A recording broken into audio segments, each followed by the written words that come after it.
परम अर्चनीय वंदनीय संत समाज,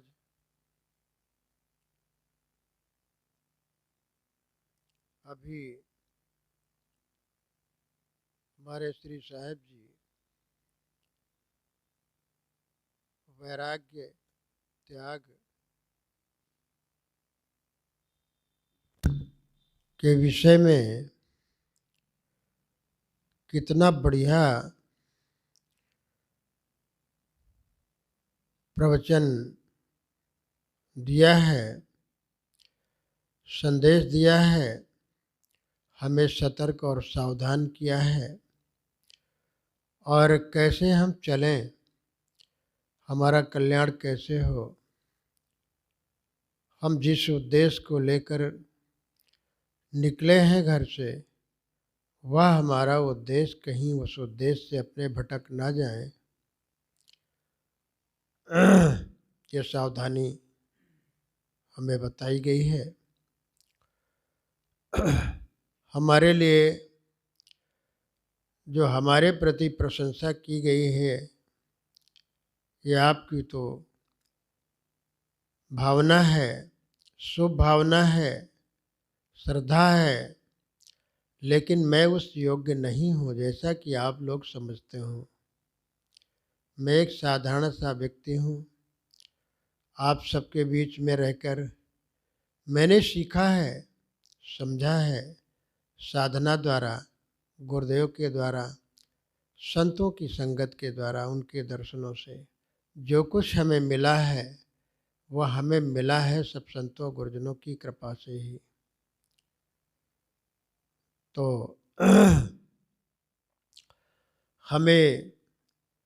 हम घर परिवार त्याग किए हैं कल्याण के लिए, हमारा कल्याण हो, आत्म कल्याण हो, इसके लिए परिवार छोड़ा गया है, घर छोड़ा गया है, रिश्ते नाते तमाम तरह के जो जिनसे रिश्ता था, लगाव था, उन सब का त्याग किया गया है।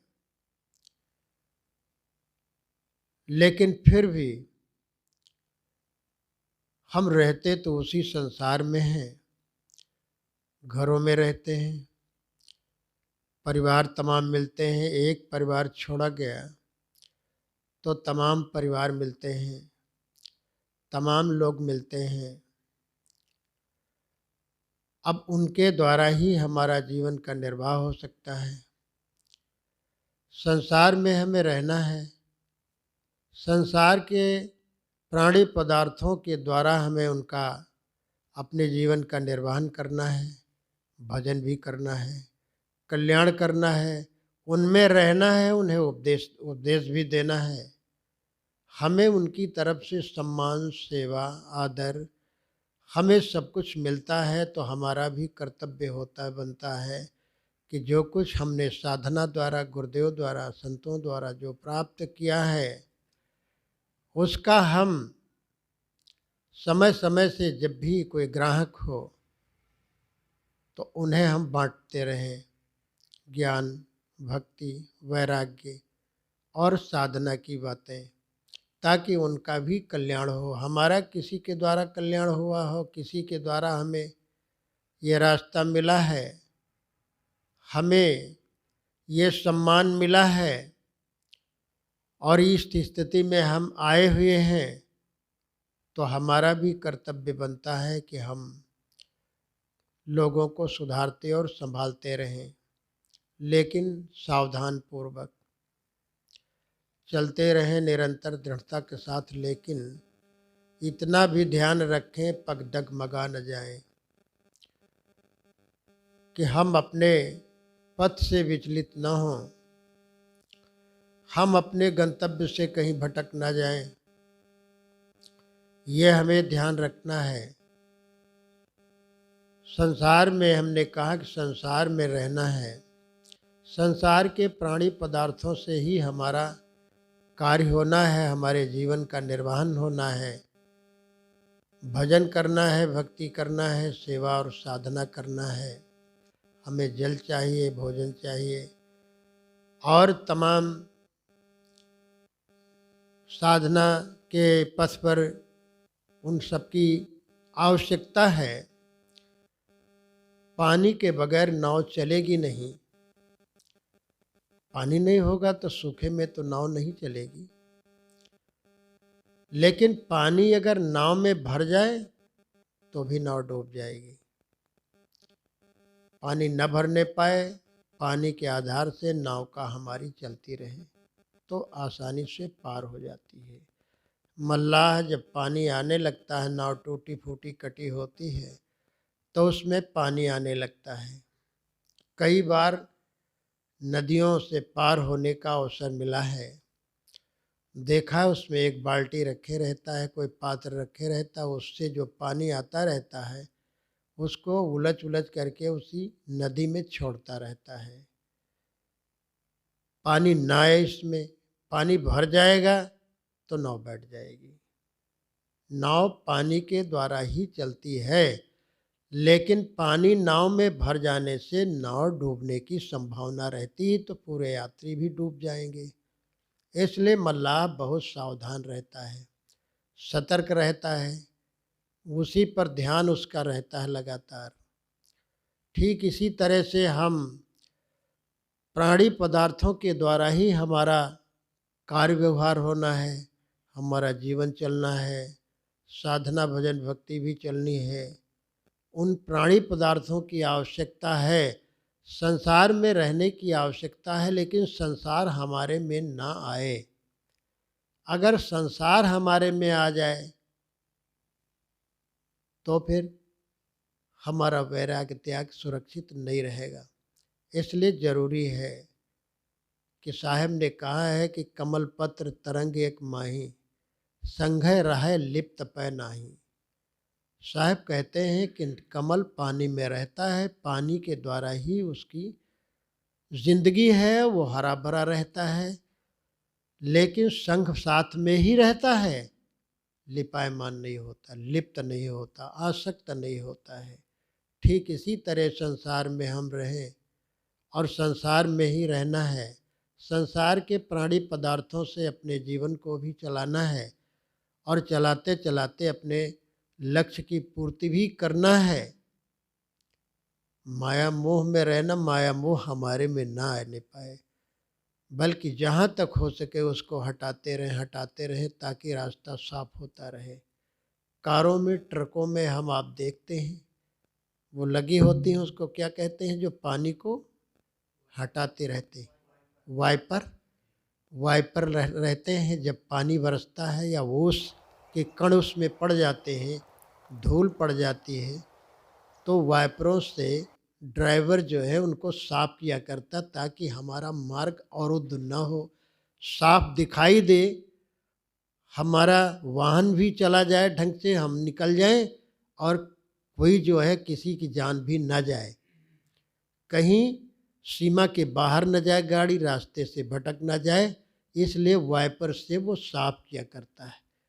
हमारा भी कर्तव्य बनता है, हम लोग ध्यान साधना में अध्ययन मनन चिंतन के लिए क्यों, संत दर्शन के लिए, संतों की संगत के लिए क्यों बार बार गुरुओं को कहना पड़ता है। इसीलिए सावधान करते रहते हैं कि हम बार बार जो है यानी मन में विकार ना आने पाए। ये विकारी संसार ही है, समाज विकारी है। विकार न हो तो सृष्टि न हो। ये माया मोह काम क्रोध लोभ मोह सब विकार हैं और ये कभी न कभी कभार आ ही जाते हैं। इनको हटाने की ज़रूरत है। कभी कभी देखा है कि संतों में जगह जगह ऐसा होता है कि जब कपड़े कहीं मिल जाते हैं दान दक्षिणा में तो साधारण से महात्मा नापने लगते हैं, देखें तुम्हारा बड़ा है कि हमारा बड़ा है, छोटा तो नहीं है, कितनी विदाई मिली हुई है, इनको ज़्यादा दिया गया, हमको कम दिया गया। अब इसमें हम विचलित हो जाते हैं, बहुत लोग विचलित हो जाते हैं और कहना पड़ता है कि ये आप सब लोग क्या कर रहे हैं। निर्वाह के लिए भक्त लोग संत महात्मा देते हैं, जितनी श्रद्धा होती है, जो कुछ हमें मिल जाए रोखा सोखा उसी में ठीक है। अब उसके लिए हम लोभ लालच करें, यही सबसे बड़ा मोह माया है। क्योंकि लोभ की प्रवृत्ति बनी हुई है, जिनसे हम भागना चाहते हैं वह हमारे पीछे पीछे साथ साथ सब लगे हुए हैं। क्योंकि ये पंच भौतिक शरीर ही लगा हुआ है साथ में, उसी में हम रहते हैं, हमेशा संसार में उसी में रहते हैं। तो हमें उनको हटाने की ज़रूरत है। गर्दा गुब्बार पानी है विकार, मनोविकार, जो मन में तमाम तरह के विकार आते हैं। कुछ ऐसी सोच आ जाती हैं जो गलत गंदी भटकाने वाली, ये सब चीज़ें आ जाती हैं स्क्रीन पर, हमारे मनो मस्तिष्क की स्क्रीन पर आ जाती हैं। और तमाम तरह के जो जाने अनजाने सब आ जाते हैं। जैसे मेमोरी में हमारा मस्तिष्क, ये ज्ञान भंडार तो है ही है और कंप्यूटर है, ये मोबाइल ही है, ये मोबाइल इसी मस्तिष्क से निकला है। साहब कहते हैं यह तत्व से वह तत्व है, यही ते वह हो। ये जितने यंत्र मंत्र जो कुछ आप देख रहे हैं, तो साहब उस जमाने में कहे थे कि जो भी हम देख रहे हैं वो सारा का सारा यह तत्व से वह तत्व है, यही ते वह हो। अरे इसी से ये हो रहा है जो कुछ हम देख रहे हैं। यंत्र मंत्र जो कुछ हम देख रहे हैं सामने जो हो रहा है, ये मानव मस्तिष्क की ही देन है। तो इसमें वैज्ञानिकों ने बताया है कि मानव मस्तिष्क में 7 करोड़ तंतु होते हैं। इन तंतुओं में तमाम तरह के गणित ज्ञान विज्ञान, अच्छे और बुरे संस्कार, याददाश्तें वो टिकी रहती, कुछ विस्मृति पटल में जाती हैं तो कुछ स्मृति पटल में जाती हैं, और वो बने रहते हैं। हमें चाहिए कि जब जब ये कभी बढ़ करके सामने आ जाएं, आजकल के मोबाइल आप देख लें, जो बड़े बड़े मोबाइल रखे हुए हैं लोग, वे जानते हैं कि कितने कितने गंदे भद्दे वीडियोज डाले हुए हैं जो हम नहीं चाहते हैं, हम देखना भी नहीं चाहते, तो भी आ जाते हैं। उनको डिलीट करने की ज़रूरत है। हमारे मस्तिष्क में तमाम तरह की सोच, तमाम तरह की भावनाएं और तमाम तरह की चीज़ें आ जाती हैं जो हम असावधान हो जाते हैं। तो कदाचित आ जाए, उन्हें हम हटाते रहें, उन्हें दूर करते रहें। साधना का यही मतलब है, सावधान रहना। तभी हमारी पूरी साधना रहेगी। गफलत में हो गए तो मामला गड़बड़ा जाएगा। हम ये न समझें कि हम संत हो गए, वेशधारी हो गए, अब हमें क्या ज़रूरत है, अब कुछ करने की ज़रूरत क्या है। नहीं, सब कुछ करने, सावधान रहने की ज़रूरत, करना ही है, करना है, ध्यान करना है, सावधानी रखना ये भी करना है, अध्ययन करना तो करना है, दर्शन करना, पढ़ना, सत्संग करना, साधना करना, ये करना ही तो आता है। तो कर्तव्य विहीन तो हम हो नहीं सकते हैं। इसलिए कर्तव्य करते रहें, कर्तव्य परायण रहें, लेकिन सावधान रहने की ज़रूरत है। हमारे जीवन में साधना की ज़रूरत है। हर समय गफलत में ना आए कि अब हम साधु हो गए, अब हम पार हो गए, यानी पार होने के बाद भी हम सावधान रहें, तो भी ज़रूरत हमें है। और आए हर्ष न गए संदेह हो। कोई चीज़ें हमें प्राप्त हो रही हैं, कोई कम किया सेवा, कोई ज़्यादा किया किसी भक्त ने, तो हमें उस पर ये नहीं चर्चा करनी है, ना हम करते हैं कि उन्होंने बड़ी सेवा किया है, बहुत दान धर्म किया और वहाँ तो कुछ भी नहीं किया, वहाँ तो खिलाए पिलाए बढ़िया नहीं कुछ। इस तरह की भावनाएं हमें वैराग्य से अलग करती हैं, हमारी साधना में बाधक हैं। इसलिए बहुत ज़रूरी है कि हम सावधान ही रहें। एक आश्रम था, उस आश्रम में एक महात्मा जी रहते थे, उनके शिष्य भी रहते थे। एक भक्त कहीं बढ़िया गाय ला करके दिया, दूध देने वाली, अच्छा दूध देती थी। भक्त ने सोचा हम क्यों ना महात्मा जी को दे आएँ, गुरु जी को दे आएँ और दूध पिएंगे, खाएंगे और कोई आएगा उसकी सेवा करेंगे। तो सलाह करके घर में और महात्मा जी के यहाँ गाय ले आया। गाय ले करके जब द्वार पर आया, गेट पे आया, तो उनके शिष्य महात्मा जी के गुरु जी के शिष्य थे।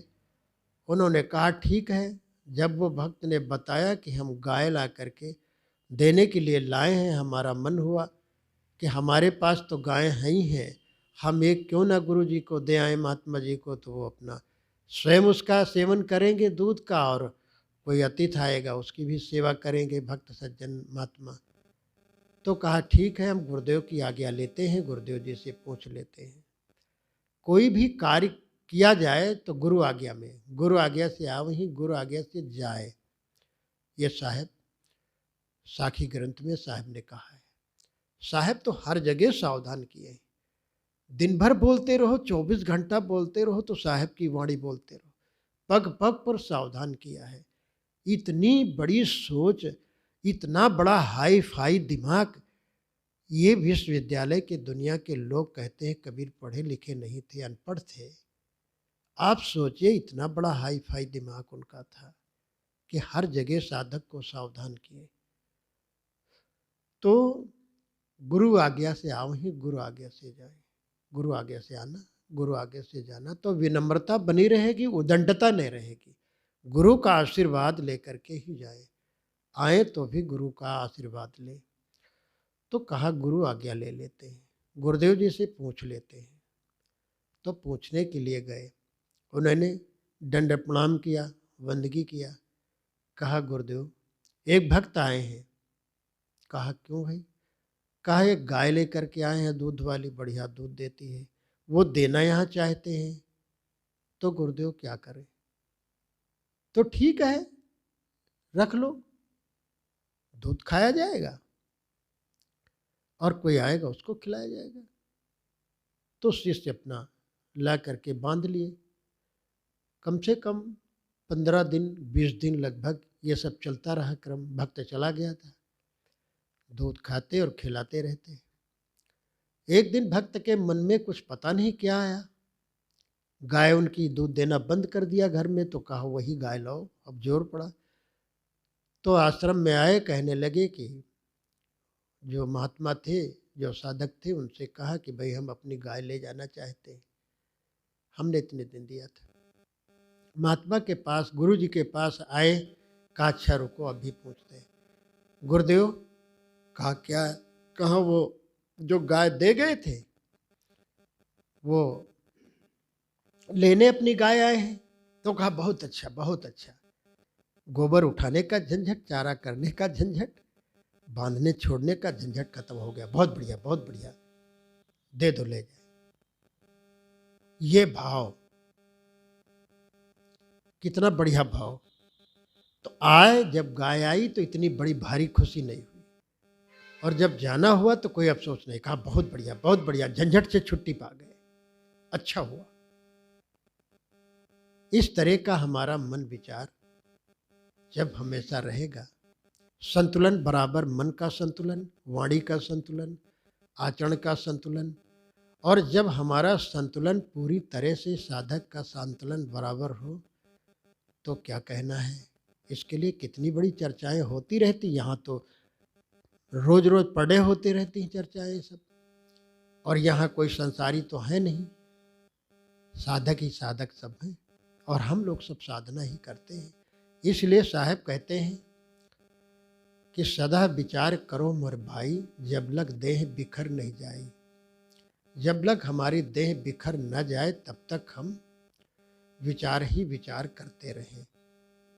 असावधानी ना आए, असावधानी, सावधानी हटी तो दुर्घटना घटी, ये वर्ड में रेलवे के लिखा रहता है। तो जरूरी है कि हम सावधानी पर सावधानी करते रहें, तो बेड़ा पार है हमारा। सदगुरु संत हमारे आधार हैं, वही हमारे माता है, पिता हैं, ईश्वर हैं, ब्रह्म हैं, परमात्मा हैं, सब कुछ है। गुरुदेव ही हमारे सब कुछ है। चाहे जितना हमारे में ज्ञान हो जाए, हम चाहे जितना पढ़ लिख जाएं, त्याग तप में आगे निकल जाएं, हमारा मान सम्मान गुरु से ज़्यादा हमारा होने लग जाए, तो भी जो है हमारे में कतई उदंडता न हो। ये बहुत जरूरी है ध्यान। मैं एक बार पोरा आश्रम में गया, पोरा आश्रम फैजाबाद में, पोरा आश्रम में गया। साहब जी सदगुरु श्री अभिलाष साहब जाया करते थे और बुरहानपुर के आचार्य साहब भी आया करते थे। श्री राम स्वरूप साहब जी आचार्य आया करते थे। वो रहते थे वहाँ एक एक महीना तक। पोरा आश्रम है वहाँ पर। बुरहानपुर हमें जाना था सन 73 में। हमें बुरहानपुर सन 1973 में बुरहानपुर जाने के लिए हम अकेले रह गए, कोई जाने वाला नहीं था। वहाँ साहब जी श्री सदगुरु श्री राम सूरत साहब जी आए हुए थे और जेठान का समय था। गन्ना उस समय पहली बार ये होता है ना यहाँ पे, तो पहली बार वहाँ गन्ना धुल धुल करके कुएं का पानी ग्रहण किया जाता था। तो साहब छान छान करके जल स्नान करते थे और बैठे। तो हमको देखा, कई बार साहब के हमको दर्शन हो चुके थे, भली बात जानते थे। तो बालपन से साहब बाराबंकी जाया करते थे। वहाँ पर गन्ना धुल धुल करके रखा गया। कहने लगे गुरबचन गन्ना खाओगे? आज तो जेठवन है, आज तो बढ़िया मैं भी खाऊंगा, चूसूंगा। हमने कहा ठीक। तो गन्ना चूसते हुए और खाते हुए कहते थे, अच्छा जा रहे हो, अभिलाष को जानते हो? तो हम कहा हाँ साहब जी। ऐसे कहे, जानता हूँ। अच्छा भाई, ब्राह्मण तो ऐसे होते हैं, वैसे होते हैं। इस तरह साहब ने अपने ही शिष्य को कहा कि ब्राह्मण ऐसे होते हैं, वैसे होते हैं, ब्राह्मण ऐसे होते हैं। हमने कहा साहब जी तो वो तो आपके शिष्य हैं, प्रिय शिष्य हैं, परम शिष्य हैं, ज्ञानी हैं, महान परम ज्ञानवान हैं, तो ऐसी बात आप करते हैं। अरे कहीं हम उनको नहीं कहते हैं, हम ऐसे कहते हैं। तो उनके कई बार मिलन हुआ तरामा में। श्री शरण साहब तरामा में रहते थे, बाराबंकी तरामा। वहाँ भी इसी तरह के शब्द साहब कुछ बोले थे। लेकिन हम बाराबंकी में एक गांव में गए तो वहाँ पर साहब जी को बुलाया गया था, श्री राम सूरत साहब जी को। उनका आसन बिस्तर लगा था और प्रवचन के लिए कार्यक्रम था, मंच सजाया गया खूब। उस पे साहब जी सबसे पहले जो है, मतलब अन्य लोग बोल चुके, तो सदगुरु श्री राम सूरत साहब जी जब मंच पर बैठे तो बोलने के पहले ही जा कर के आम जनता में, जहाँ पर आम लोग बैठे हुए थे सब लोग, वहाँ साहब बिछा करके, और एक साधक उनके साथ में साहब के था, वो साफी बिछा दिया। कहा यहीं पर, यहीं पर बैठो, यहीं पर बिछाओ। तो नीचे बैठ करके और साहब हाथ जोड़े, साहब की वाणी सुनते रहे। सदगुरु अभिलाष साहब सुनते रहे बढ़िया। और सुनते सुनते जब साहब को जाना हुआ, साहब का प्रवचन समाप्त हुआ और साहब उठ करके खड़े हुए, तो साहब भी उठ करके खड़े हो गए। और जब तक चले नहीं गए साहब अपने बिस्तर पर, तब तक साहब आसन पर नहीं बैठे। इतनी विनम्रता और बंदगी करने के बाद तो फिर बैठ गए। साहब का कुछ 1 मिनट तक साहब का गुणानुवाद किया, उसके बाद अपना प्रवचन आरंभ किया। और कभी भी उनके मुख से मैंने नहीं सुना कि साहब के प्रति कोई दुर्भावना या गलत भावना गुरु के प्रति हो। हालांकि वो कई लोगों से ऐसा साहब भी, श्री राम सूरत साहब भी कहते रहते थे, तो लगता था कि कुछ अनबन है आपस में। लेकिन साहब के अंदर कभी नहीं आया, सदगुरु श्री अभिलाष साहब के अंदर कभी नहीं आया कि गुरु के प्रति किसी तरह के उदंड भावना।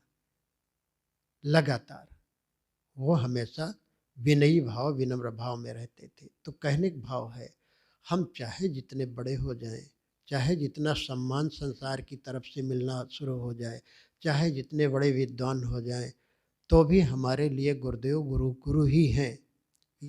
देह भाव से भिन्न विवेका।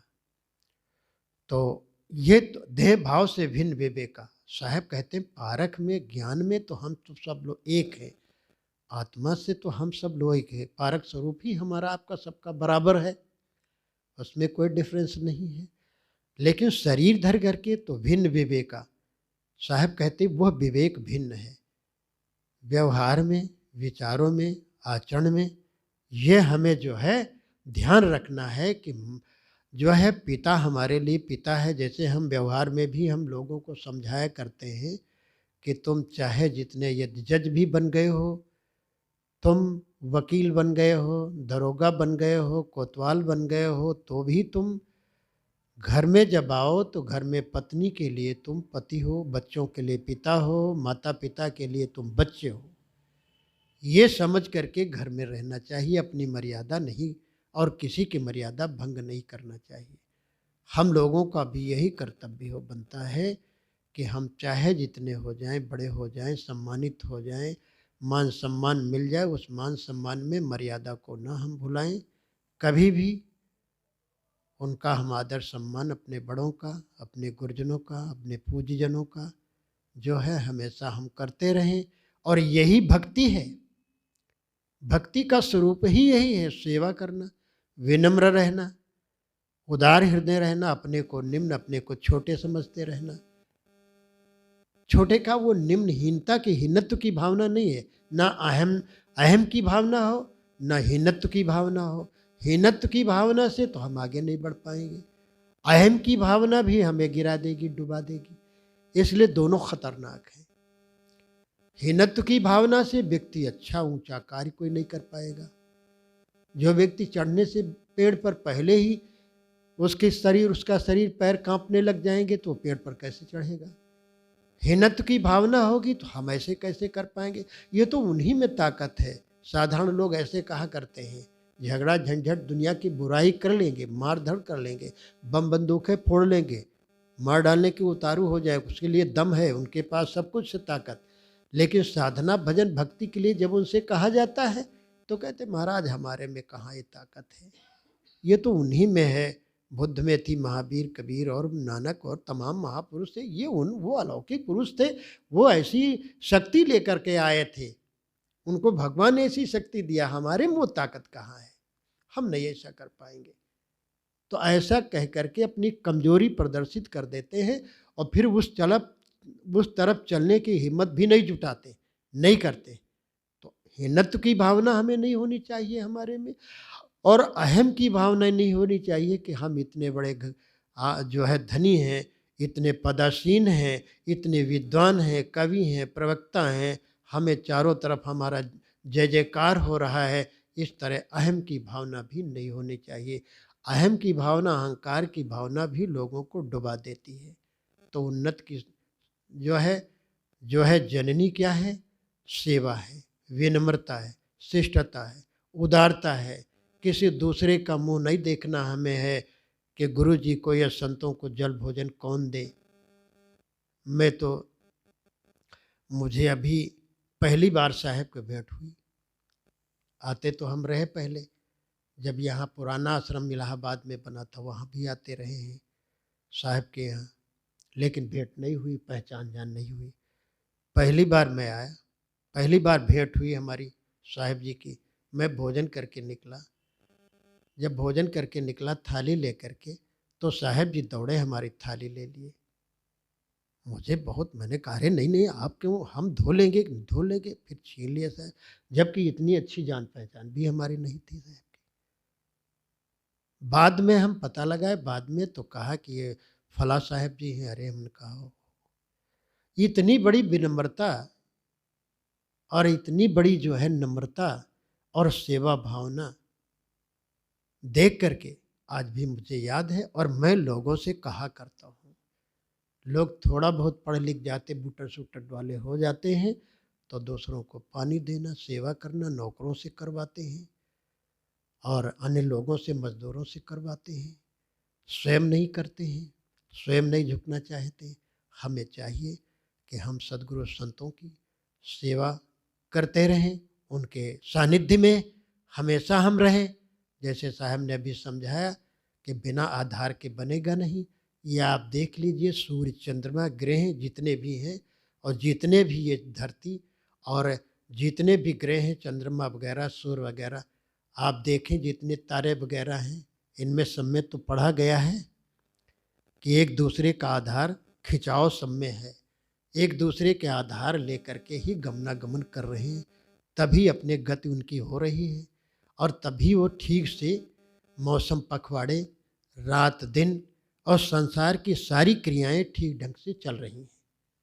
इस तरह हम गुरु संतों का आधार, उनकी वाणी का आधार, सत्संग का आधार, दर्शन का आधार जब इस तरह जीवन भर नहीं छोड़ेंगे तो हमें कोई भटकाने वाला नहीं है। हम कहीं भी चले जाएं तो अपनी प्रकृति, अपना ज्ञान, अपना आचरण, अपना कर्तव्य और अपनी स्थिति और रहनी इतनी मजबूत हो जाए कि हजार झंझावात आ जाएं तो भी हम डिगे नहीं। एक बार समुद्र ने नदियों से कहा कि तुम अपने में कहानी है, कल्पित कहानी है, ये तो आप लोग सब जानते हैं। समुद्र ने नदियों से कहा कि तुम बड़े बड़े पेड़ों को जड़ से उखाड़ कर हमारे में ले आती हो, धकेल देती हो ला करके, और ये बताओ तुम उन सरपत और बेंत वगैरह इनको क्यों नहीं लाते हो अपने में? बड़े बड़े पेड़ों को जड़ से उखाड़ कर उलटते पुलटते ला करके हमारे में छोड़ देते हो, ला करके छोड़ देती हो। लेकिन वो सरपत जो कुछ गाणर होता है, मेरे यहाँ कहा जाता है और यहाँ भी कहा जाता है, जैसे छप्पर पर छाए जाते हैं, है ना, और बेंत वगैरह, तुम उनको कभी उखाड़ करके क्यों नहीं लाती हो? और बड़े बड़े पेड़ों को जड़ से उखाड़ कर तुम हमारे में ले आती हो। तो कहा कि हम क्या करें, ये बड़े बड़े पेड़ सब हमारे थपेड़ों से हमारी धाड़ा के सामने अकड़ करके खड़े हो जाते हैं, अकड़ते हैं, लड़ने के लिए तैयार हो जाते हैं, तो वो हमारे थपेड़ में, हमारे झटके में वो रुकते नहीं हैं और उखड़ कर टूट कर चले आते हैं। लेकिन सरपत और वो खरपतवार जो सरपत है और बेंत है, वो हमारे, जब हमारी धारा, जब हम चलते हैं तो वो तुरंत ही नीचे हो जाते हैं, झुक जाते हैं। हमारा कोई बल ही नहीं चलता है, हम उनको उखाड़ ही नहीं पाते और हम हार करके और चले आते हैं तुम्हारे यहाँ, हम उनको नहीं ला पाते। हम निकल आते तो वो फिर सर उठा करके खड़े हो जाते हैं। तो ये है कि हमें कोई झंझावात, कितने भी तूफान आए जीवन में और कितना भी हमें डिगाना चाहे तो भी हम नहीं डिगेंगे। बस विनम्रता रहे, नम्रता रहे, उदारता रहे, शिष्टता रहे, सेवा भावना हमेशा रहे, बड़ों के सामने, गुरुजनों के सामने विनम्र रहें। वैराग राग का यही, वैराग का हमारे यही भूषण है और यही पथ के हमारे जो हैं, समझ लीजिए सिपाही हैं। तो हमें कभी डिगा नहीं पाएंगे और हम अपने गंतव्य तक, अपने मोक्ष गति को प्राप्त करेंगे।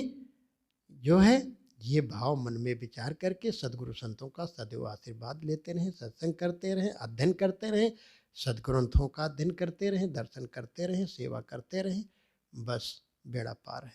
इन्हीं शब्दों के साथ अपनी वाणी को विराम देते। साई बंदी साई।